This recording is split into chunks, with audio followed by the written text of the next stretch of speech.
gunanya, itulah pahalanya kita menjadi manusia. Oleh sebab itu, ini adalah perlu sekali kejernihan, ketenangan otak itu.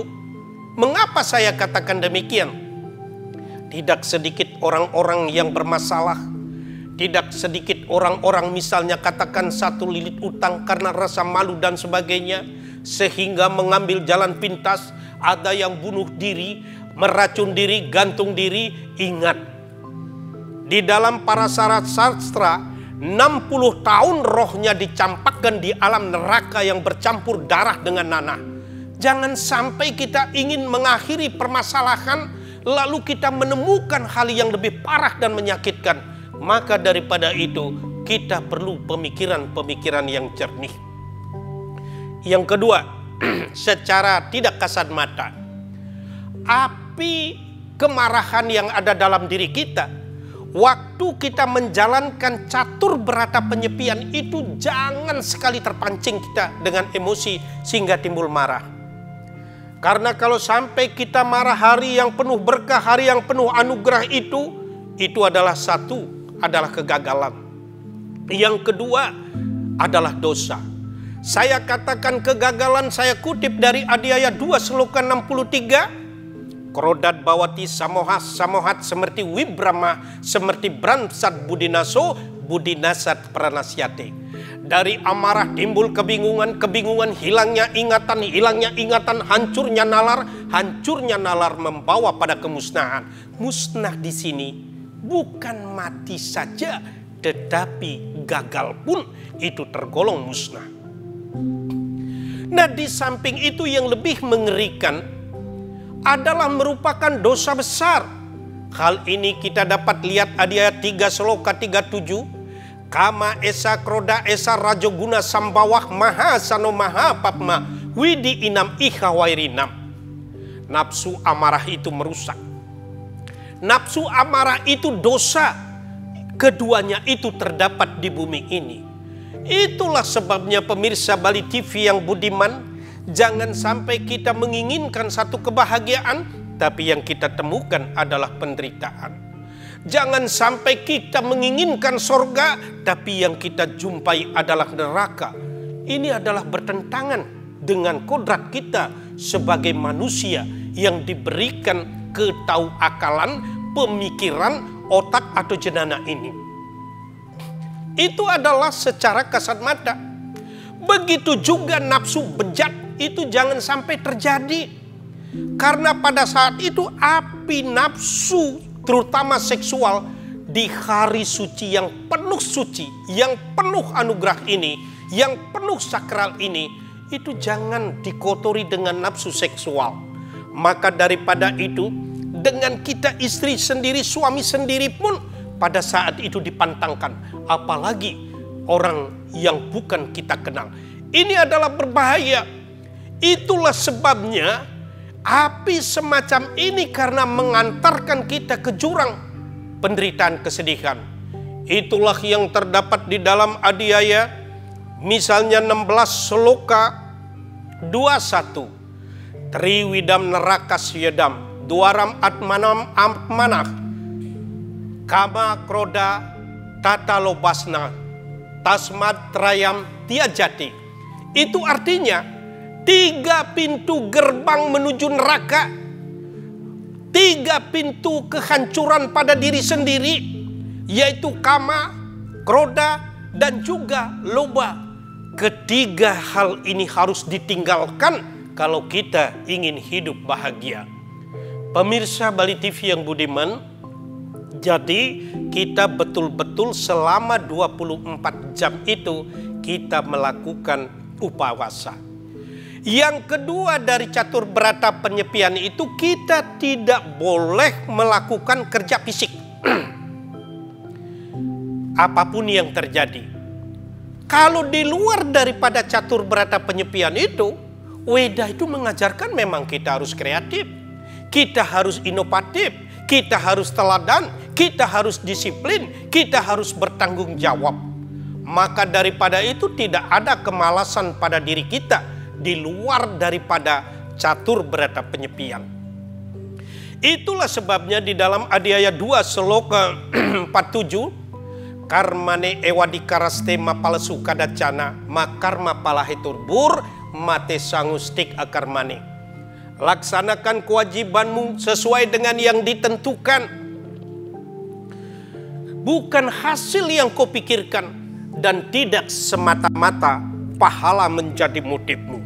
Artinya yang ditentukan di sini pada catur berata penyepian itu benar-benar kita mengikuti sabda Tuhan itu. Kalau kita ingin selamat dunia dan akhirat, itulah sebabnya Tuhan bersabda di dalam Adiaya 9 Sloka 22, Anna yasjinta yantomam yajana paryu pasateti semlitim abyuk tanam yoga kesema wakami aham. Brahman itu bersabda, siapapun manusia di dunia ini yang betul-betul taat pada perintah Tuhan, menjauhi larangan-larangan Tuhan, apa yang dia punya akan dijaga dan apa yang dia inginkan akan terkabulkan. Itu adalah janji Tuhan. Maka daripada itu disuruh tidak bekerja jangan. Tapi kalau kita di luar daripada catur penyepian itu, memang kita harus semangat. Hal ini dapat kita lihat di dalam Adiaya 3 Sloka 3. Loke semin dwi widanista pura parukta mayanaga jendana yogina sakyanam karma yogina yoginam. Brahman bersabda, sejak dulu kukatakan wahai anaga, hanya ada 2 disiplin ilmu bagi cendekiawan dan disiplin kerja bagi yang giat. Arti daripada sloka itu, nggak ada tuh manusia pintar tanpa belajar, nggak ada tuh manusia kaya tanpa bekerja keras. Maka daripada itu, kalau tidak nyepi itu memang kita harus menjadi pekerja yang hebat. Itulah sebabnya Tuhan itu bersabda juga di dalam Atharwa Weda Mandala 20 Sukta 18 Mantra 3, Icantim dewam sunwan tamna suapnaya seprayanti yanti apramadam atanra. Para dewa menyukai orang yang bekerja keras itu. Para dewa tidak suka kepada orang malas dan gampangan. Dan orang yang selalu waspada, dia akan mendapatkan ananda kebahagiaan itu. Oleh sebab itu, terutama generasi muda, kita sudah sepantasnya, sudah sepatutnya kita mengikuti sabda-sabda Tuhan untuk meningkatkan kualitas yang lebih baik dari berbagai macam lini. Tentu kita mengikuti sabda-sabda yang tertuang di dalam pustaka suci Weda. Pemirsa yang budiman, dalam bekerja ini ada sebuah cerita, ya bagi saya cukup menarik, nggak tahu bagi yang lain. Ini ada orang yang bijaksana. Bapaknya luar biasa, taatnya kepada Tuhan, ya.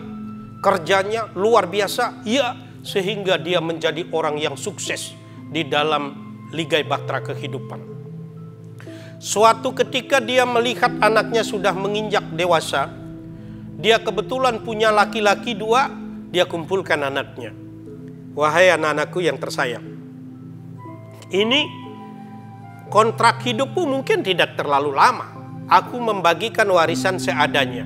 Tapi untuk kamu hidup pasti akan cukup, dibagi rata. Dan orang tuanya itu berpesan.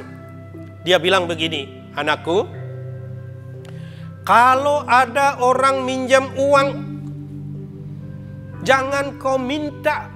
Biarlah kesadarannya dia mengembalikan uangmu.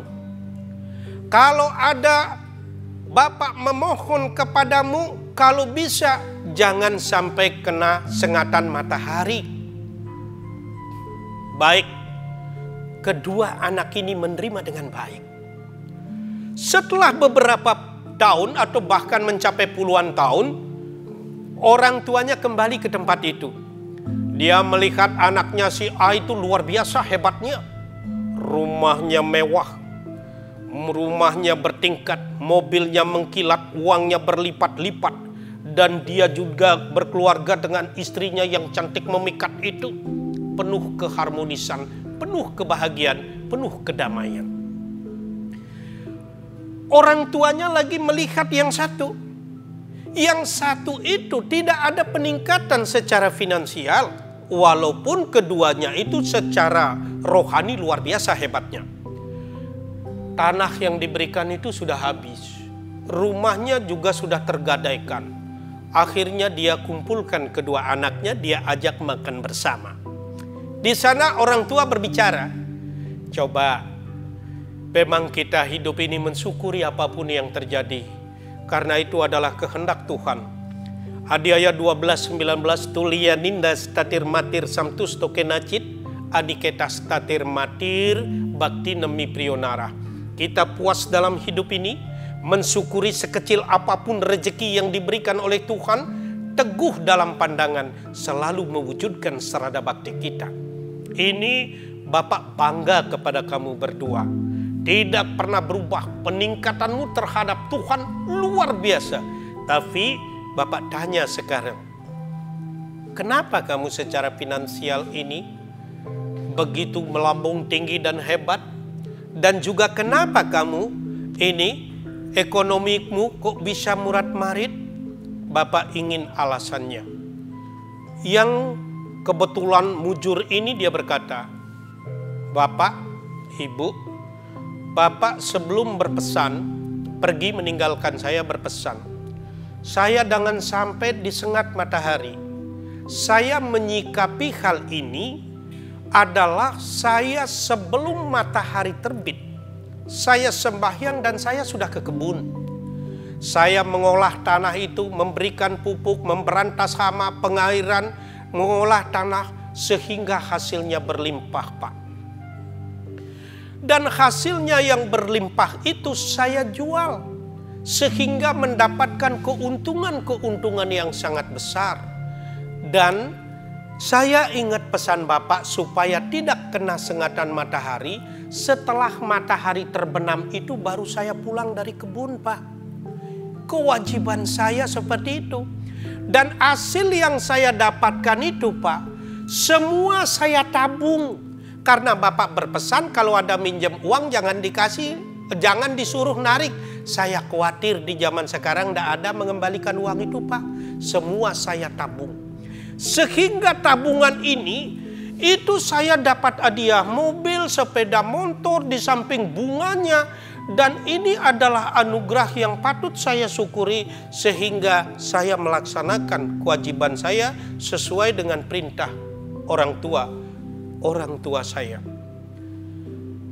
Orang tuanya ini tersenyum, mangguk-mangguk, dan dia tanya juga kepada anaknya yang tidak berhasil itu. Terus, kamu bagaimana? Iya, Pak, saya menghormati orang tua. Saya menyadari weda itu. Cari raketa orang tua, saya bagian dari tubuh orang tua daging itu. Prananata yang mengasuh memberi hidup itu adalah orang tua saya. Dan juga anata yaitu memberikan sampai saya bisa besar seperti ini. Itu semua berkat orang tua. Karena itu apapun yang Bapak Ibu sampaikan, saya laksanakan. Saya itu banyak menolong orang. Saya tidak tahu, hanya melihat dari kulit rasa hibah saja apa yang terjadi. Setelah uang saya didapat tidak ada yang mengembalikan. Dan saya ingat kepada pesan Bapak, saya tidak minta uang itu. Maka ini menggerogoti saya tiap hari. Sehingga modal itu semakin lama semakin tipis.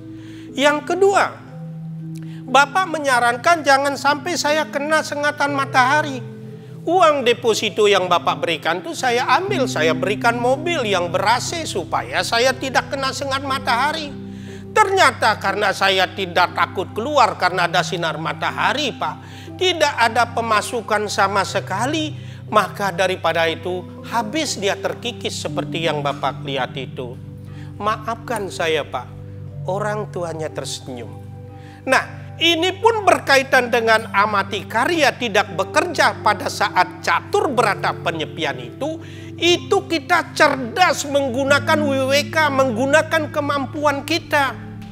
Oleh sebab itu, tak ada saat yang ditentukan ya benar-benar tidak bekerja, tetapi kesehariannya itu kita tidak hanya sebatas learning to know, learning to do, tetapi lebih daripada itu learning to live together.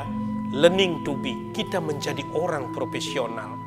Nah, ini jangan nanti alasan kita tidak boleh bekerja hanya pada saat catur berata penyepian. tidak mencari hiburan, tidak bepergian. Kadangkala ada oknum yang saya ketahui dulu. Kalau sudah nyepi, biasanya dia mengajak temannya justru asik berjudi pada saat itu. Apakah meceki? Apakah metrui? Blok Q? Spirit? Tajen sembunyi-sembunyi? Ingatlah sabda Tuhan.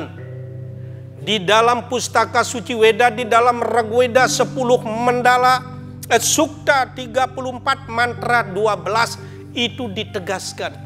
Tidak ada seorang istri yang bahagia karena punya suami sebagai penjudi.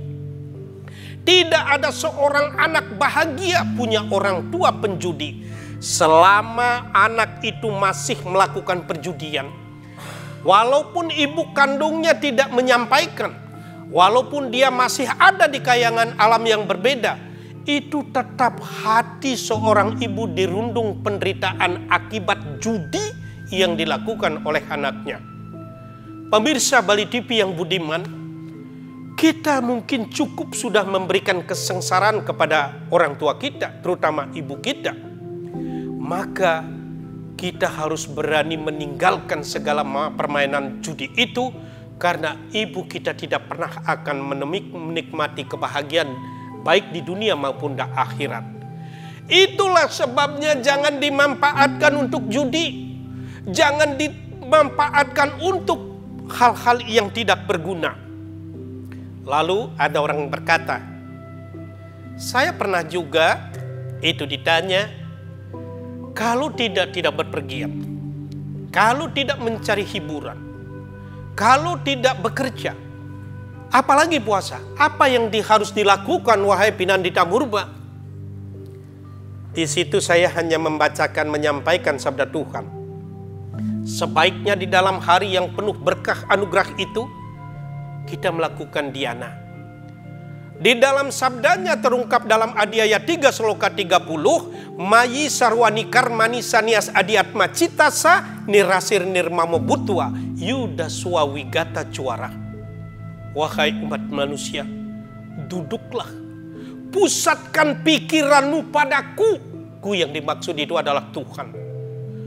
Berjuanglah, nyahkan rasa gentarmu. Kalau kita mengkaji daripada sabda Tuhan, Sloka Adiaya 3:30 itu, sebaiknya kita pada saat itu bermeditasi. Apakah kita melakukan meditasi angka? Ataukah meditasi cahaya? Yang penting connect pikiran kita ke Tuhan dalam manifestasinya sebagai para dewa.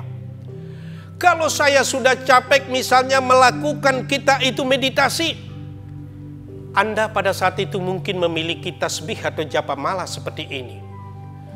Duduklah dengan tenang, agungkan kebesaran Tuhan dalam manifestasinya sebagai para dewa. Misalnya kita mengagungkan Siwa. Jadi Anda bisa berjapa dengan menyebut Om Namah Shivaya terus berulang-ulang kali. Hal ini terungkap di dalam Gita Adiaya 10 Sloka 25. Mahar sinam bergur semi giram ekam aksaram jenana japayadnya setawaranam Himalaya. Aku adalah bergu di antara orang suci. Aku adalah ongkara di antara aksara suci. Aku adalah japa di antara yadnya. Dan aku adalah Himalaya di antara benda mati.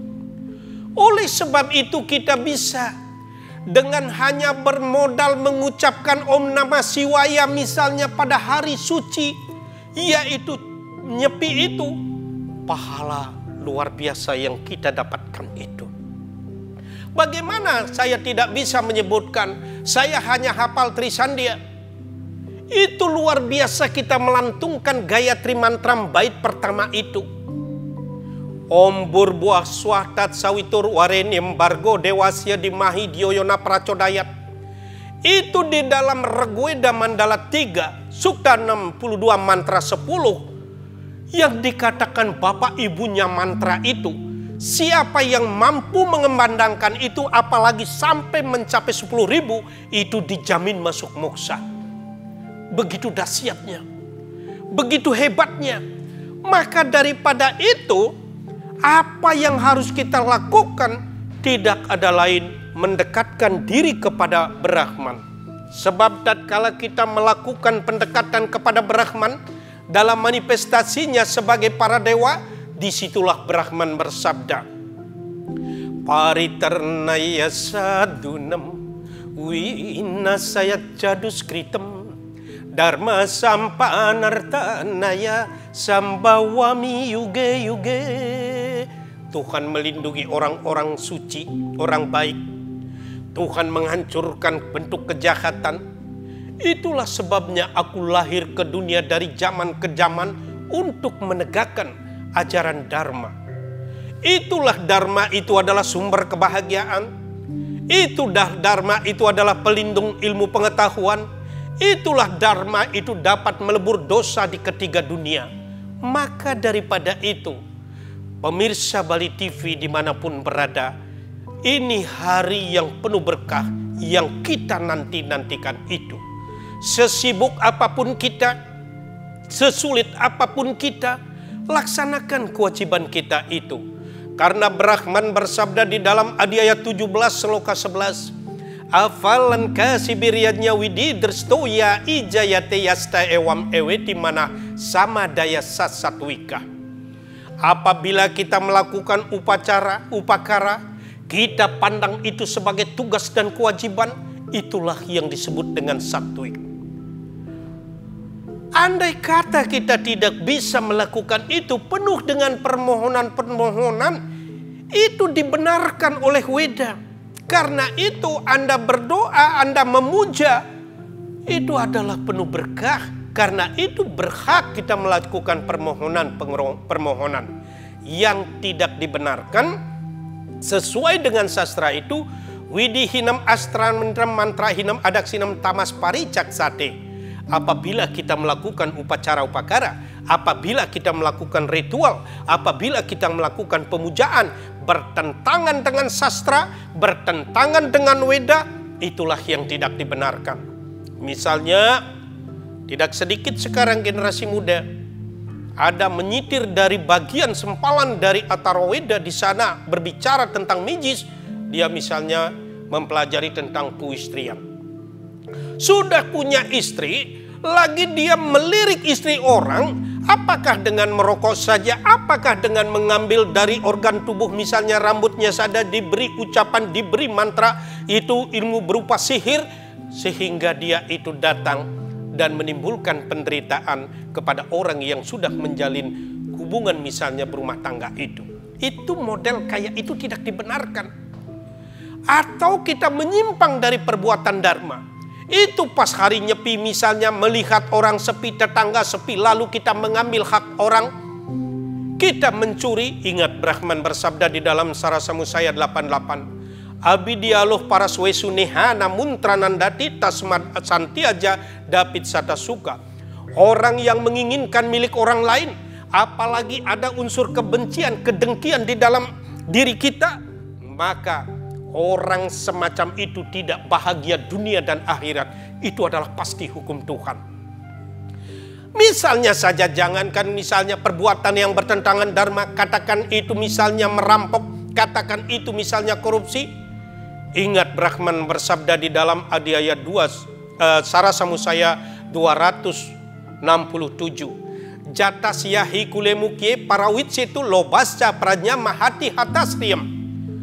Orang yang mengambil hak orang lain, milik orang lain, maka hilanglah kearipannya. Dengan hilang kearipannya, hilang ketenarannya, hilang kemegahannya, hilang pula kemewahannya. Itu adalah sabda Tuhan. Maka daripada itu, kita selalu di dalam menjalankan ligai bahtera kehidupan itu, tetap kita yakin kita adalah kerja keras kita dan konsep selalu di jalan Dharma. Pemirsa Bali TV yang budiman dimanapun berada, sehingga kita sampai ke yang terakhir, yaitu melakukan Dharma Santi. Dharma artinya kebajikan, Santi artinya kedamaian. Mungkin saja dalam ligai kehidupan kita, kita pernah salah. Mungkin saja kita pernah hilap. melakukan hal-hal yang menyimpang dari dharma, maka di sana kita simekrame, silaturahmi, kita saling maaf memaafkan. Itulah yang tertuang di dalam Rigveda Mandala 10, Sukta 191 mantra 2, Samga Jaduam Samwa Wadam Samwo Manam Si Janatam Dewa Bagam Prajarisyati. Kita hidup hendaknya hidup rukun, kita harmonis, kita damai, kita bekerja sama dalam hidup ini. Bagaimana perilaku tingkah laku orang-orang kita di masa lampau. Pemirsa Bali TV di seluruh tanah air yang saya hormati dan saya banggakan, marilah kita sireruh ring pati, siapa tahu tentang kematian. Jangan lewatkan kesempatan yang penuh berkah dan anugerah ini. Selamat menjalankan catur berata penyepian. Om Santi Santi Santi Om.